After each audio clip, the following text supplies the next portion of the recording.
Banswara news channel पर आज social welfare and development society Banswara के अध्यक्ष शरीफ खान पठान मौजूद हैं। तो बांसवाड़ा न्यूज चैनल राजस्थान पर स्वागत इस्तकबाल है आपका जी। लेकिन इन लोगों ने जो हिसाब दिया है अभी इस कमेटी में जी कि हमने इसमें कंस्ट्रक्शन में लगाया और इसको लेवल करने में लगाया जी, तो उन्होंने मेरे सामने कहा है और 3-4 गवाह 5 गवाह और खड़े हो सकते हैं कि ये हमने मरहूम कलीम को 4,55,58 रुपया दिया था। वो इसलिए दिया था कि उसने ये बोला था कि यहाँ बाउंड्री करा दूंगा और आपके पास कोई आगे पूछेगा नहीं, तो ये ठेका उन्होंने उसको दिया था। तो किस अधिकार के स्वरूप उन्होंने ठेका दिया है? पहले एक तो संस्था के नियमानुसार। अच्छा, उन्होंने कहा था कि मतलब कलीम मोहम्मद को दिया। हाँ, मरहूम कलीम मोहम्मद को जी। और वो उनका और परसों शायद उन्होंने जिक्र किया है कि 4,87,000 रुपए कंस्ट्रक्शन करवाया और भराव डलवाया उस जमीन पर। बिल्कुल। तो मैं ये कहना चाहता हूँ कि मरहूम कलीम 2021 के अंदर इंतकाल हुआ, शायद मुझे एग्जैक्ट मालूम नहीं है।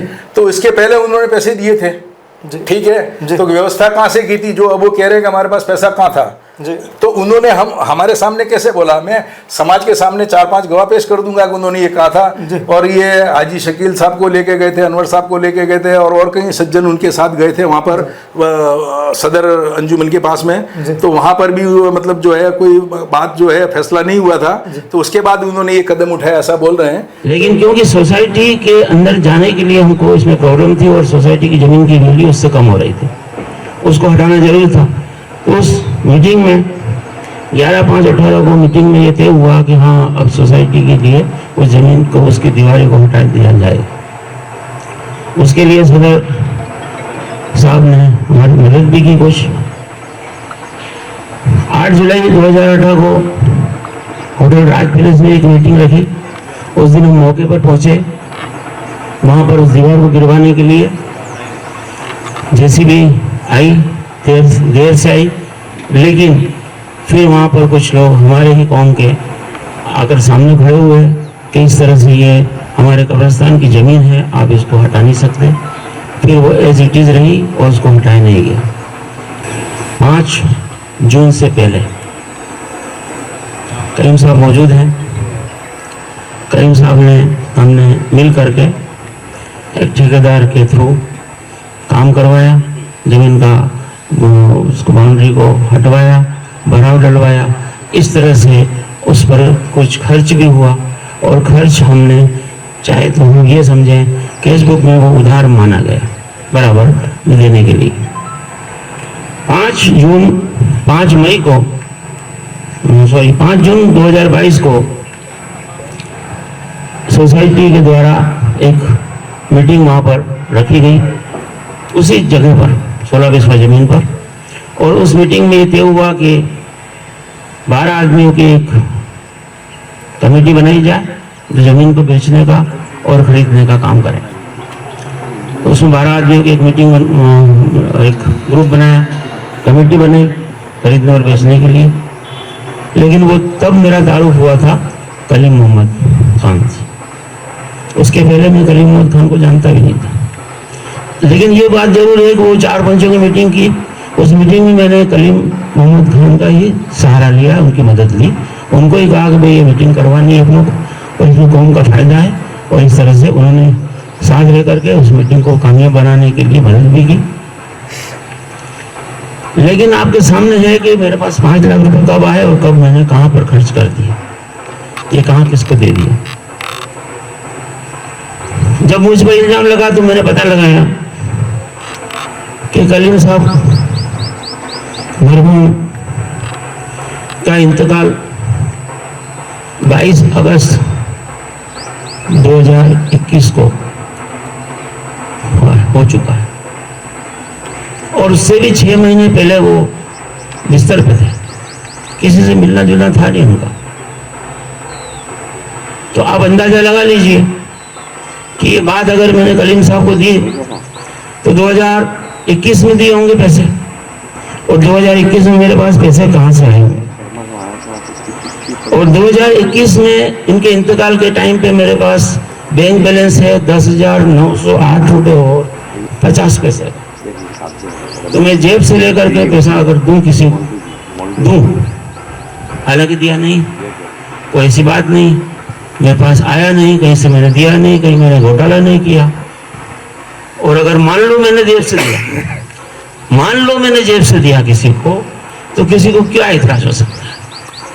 हाँ, परसों उन्होंने बताया कि जो 5 लाख रुपए जो जमीन बेची 1 और 1 लाख में, हाँ। उसमें 2 लाख एडवांस आए थे, फिर 3 लाख एडवांस आए, जो भी हो, वह 5 लाख रुपयों में से 4,87,000 रुपए इस भूखंड पे खर्च। बिल्कुल सही कह रहे हैं, उन्होंने पैसा काट लिया ही है जी, क्योंकि पैसा था नहीं उनके पास। लेकिन बात हो रही है 2021 की। हाँ, वो पैसा तो उनके पास था नहीं जी। एक तरफ तो कह रहे हैं एक्टिव मेंबर थे, मेरे सदारत से पहले वो नहीं आ रहे जी। हैं, तो ये पैसा क्यों नहीं था उनके पास? एक्टिव थे तो पैसा क्यों नहीं आया? चंदा क्यों नहीं हुआ? समाज कल्याण के लिए कार्य क्यों नहीं किया गया? जी। एक तो ये सवाल है, और दूसरी बात ये है कि उन्होंने हम सबके सामने कहा, मैं समाज के सामने गवाह पेश कर दूंगा, उन्होंने इस तरह से कहा यूं, वो बदल सकते हैं। लेकिन ये जो 5 लाख रुपए एडवांस आए ना, हाँ। ये तो 2024 में आए, बिल्कुल आए। और यही तो बात बताई जा रही है 2021 की। तो वो तो उन्होंने, मैं सब सदर बना जब बताया ना मुझे, तो अच्छा, उन्होंने जी जी, मुझे सदर बनाया 2-2.5 साल भी नहीं हुए हैं जी। डेट आप उसमें देख लीजिए, जी। प्रोसीडिंग में है, कॉपी में। जी, जी। तो ये जो चीज जी। है, तो उन्होंने मुझे बताया उसमें कि ये आपके तुफेल साहब हैं, आपके सामने के गए अभी, जी, जी, बिल्कुल। उन्होंने स्वीकार किया है। तुफेल खान। आज अनवर साहब के सामने भी स्वीकार किया है, जी, जी। 2-4 और भी हैं, उनके सामने भी स्वीकार किया है। जी, जी। तो अब ये तो ये है कि एक का ईमान एक का पैसा, बिल्कुल बाकी किसी को छुरी तो नहीं मारी जा सकती अगर कोई बदल जाए। बिल्कुल बिल्कुल बेहाई और बेशर्मी से बदल जाता है, जी। झूठ बोलता है, तो उसका क्या इलाज है हमारे पास? जी। क्या एक तो ये चीज है, लेकिन चलो ये कह रहे हैं कि हमने इसमें लगाया, लेवल किया जी। है, बात को घुमा रहे हैं जी। बड़ी बेहाई से बता रहे हैं, लेकिन फिर भी मैं आपसे ये कह रहा हूं जी। कि संस्था के आइन के तहत उनको सचिव, सदर और केशर को 2000 से ज्यादा खर्च करने का अधिकार नहीं है। अच्छा। उसके लिए मीटिंग करके, आम सभा करके, प्रस्ताव पास करके खर्च करना चाहिए। ये आपको आइन की कॉपी दे रहा हूँ, आप पढ़ लीजिएगा। बिल्कुल। आइन संख्या भी निकाल जरूर हम पढ़ेंगे भी और हमारे दर्शकों को भी दिखाएंगे। ये चीज, तो ये किस अधिकार के तहत उन्होंने क्या उन्होंने आम सभा बुलाई थी, स्वीकृति ली थी? मैं मंजूर करता हूँ इस बात को कि मैंने ऐसा काम नहीं किया है। अगर इस बात को लेकर के यहाँ तक है तो आपको सबको पता चल चुका होगा कि अब उसके बाद की हिसाब किताब क्या है वो तो सभी को मालूम है, उसके पहले के हिसाब किताब क्या है वो भी मालूम है। लेकिन अब जो स्थिति बनी है, 28 जुलाई 2024 की जो मीटिंग थी, या उससे पहले भी मीटिंग हुई है, सोसाइटी की मीटिंग हुई है 12 मार्च 2023 की जो मीटिंग हुई थी। मीटिंग का एजेंडा क्या होता है? एजेंडा होता है खाली पदों को भरना या कुछ करना। अगर हमने उस दिन 12 मार्च को खाली पद भरे या पूरी कैबिनेट को हमने चेंज करने की बात कही थी, अच्छी बात थी। उसमें सदर साहब शरीफ खान साहब को सदर बनाया गया था, कोई बात नहीं, अच्छी बात थी। साथ में नायब सदर जनाब अलीमुद्दीन जी को बनाया था, और इसी तरह से नायब सदर अलीमुद्दीन जी साहब को बनाया था, और जो सेक्रेटरी मुझे ही रिपीट किया गया था, और जनरल सेक्रेटरी मुझे रिपीट किया गया था। कैशियर जनाब हाजी अब्बास अली को बनाने का था, लेकिन प्रोसीडिंग में वो नाम नहीं लिखा जा सका। या जो परमानेंट मेंबरों की बात कर रहे थे उनको बुलाया था, और अगर बुलाया था तो उन्होंने प्रोसीडिंग में क्यों नहीं लिखा, और लिखा तो फिर अपडेट क्यों नहीं किया था? अच्छा, कहीं लिखा हुआ नहीं है? अगर लिखा हुआ भी है तो कभी भी लिख सकते हैं, रिकॉर्ड उनके पास है, किसी को दिया नहीं है। कार्यालय लोक सूचना अधिकारी में क्यों नहीं उन्होंने? अच्छा, आपने जो आरटीआई लगाई उसमें आपको इसमें इसका विवरण नहीं है? उसका विवरण नहीं है? इसका विवरण तो सिर्फ यही है कि उन्होंने जब ये शुरू हुई थी उस वक्त पंजीकरण कराया था जी, और ये 8/11/24, और दूसरा ये मेरे पास में 12/11/24।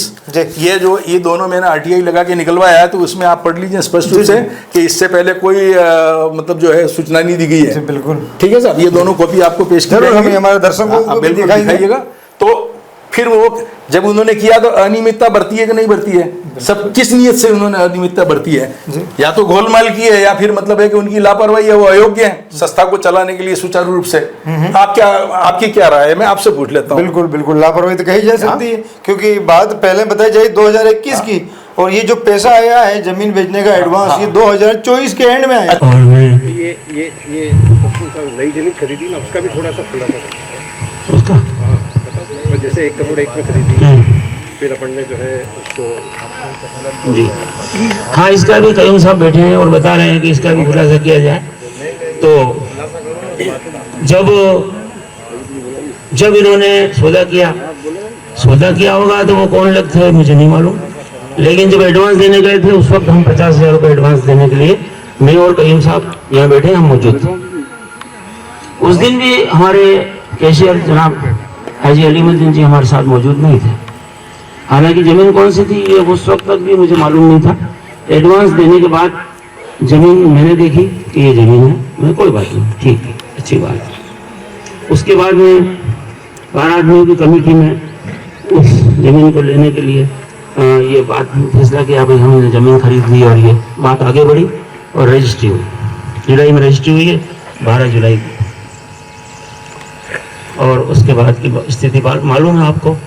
अब मैं इतना ही कहकर इसके आगे कुछ कहना होगा, कुछ बाकी रहा होगा तो मैं और भी कुछ कह दूँगा इंशाल्लाह। अच्छा, एक मजेदार बात आपको और बता दूं कि आपकी रिकॉर्डिंग में मैंने सुना है जी कि उन सभा की रिकॉर्डिंग की उसमें है कि फौजदार साहब जो हैं कांग्रेस के नेता हैं और सामाजिक कार्यकर्ता हैं। जी, जी। अभी उनको नवाब खान फौजदार साहब, उनको अभी जिला स्तर पर पुरस्कृत भी किया गया है। जी, जी। और बहुत ही समाज सेवक हैं, अच्छे हैं। तो उन्होंने ये कहा था कि 60 लाख में बेच रहे हैं, तो मैंने समाज हित में 1 करोड़ की बोली लगाई थी। जी ठीक है साहब। उसके बाद में अगर कोई आएगा ज्यादा बढ़ेगा तो समाज हित होगा। जी। तो मकबूल हाजी साहब ने बताया कि उन्होंने 1 करोड़ लगाई थी लेकिन व्यवस्था नहीं थी, तो वो हट गए पीछे। जी, पैसे की व्यवस्था नहीं हो सकी या सक्षम नहीं, पैसा नहीं होगा पास में, फिर ऐसा कहा उन्होंने। फिर हाजी नवाब फौजदार साहब ने स्पष्टीकरण किया कि मैं 60,000 में बेच रहे थे, तो मैंने 1 करोड़ इसलिए लगाया था।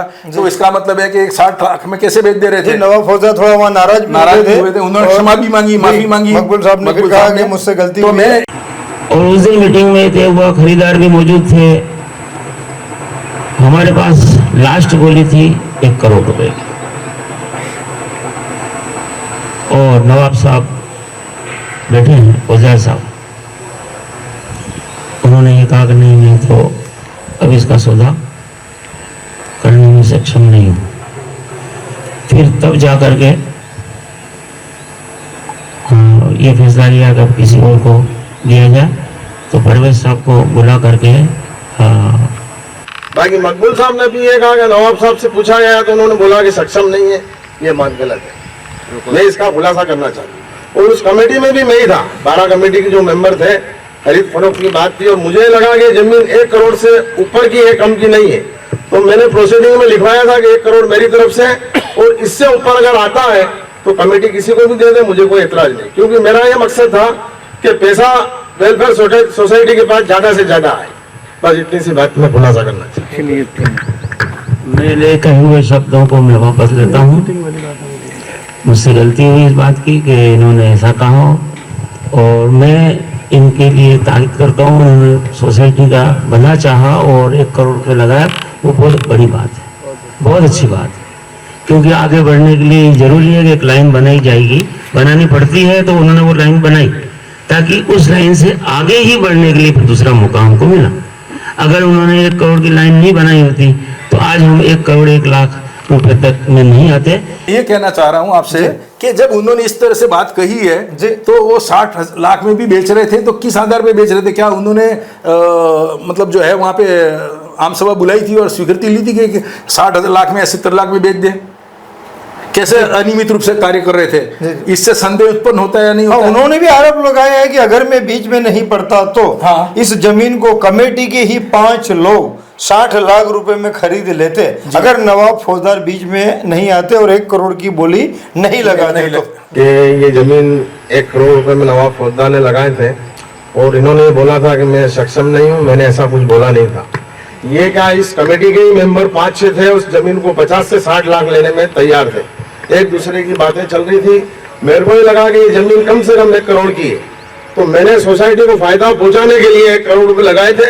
और उसके बाद मैंने बोला था मकबूल साहब को कि 1 करोड़ से ऊपर अगर कोई भी देता हो तो मैं जमीन छोड़ने के लिए तैयार। बिल्कुल कुल मिला के उनकी बदौलत 1 करोड़ 1 लाख रुपया मिलाकर देखा जाए तो। लेकिन नवाब फौजदार साहब का जो ब्लेम है वो सही है या नहीं है? जी, उनके आरोप के अनुसार मैं सही हूँ या नहीं हूँ? जी जी जी, आप खुद फैसला कर लीजिए। बांसवाड़ा न्यूज चैनल को सब्सक्राइब कर लाइक और शेयर भी करते रहें। साथ ही जब आप न्यूज देख रहे होते हैं तो न्यूज के बीच में जो विज्ञापन आते हैं कृपया उन विज्ञापनों को स्किप ना करें। 10 और 20 सेकंड के लिए उन्हें देखें। बांसवाड़ा की खबरें हमारे साप्ताहिक समाचार पत्र BN भोर नायक साप्ताहिक समाचार अखबार में भी प्रकाशित होगी।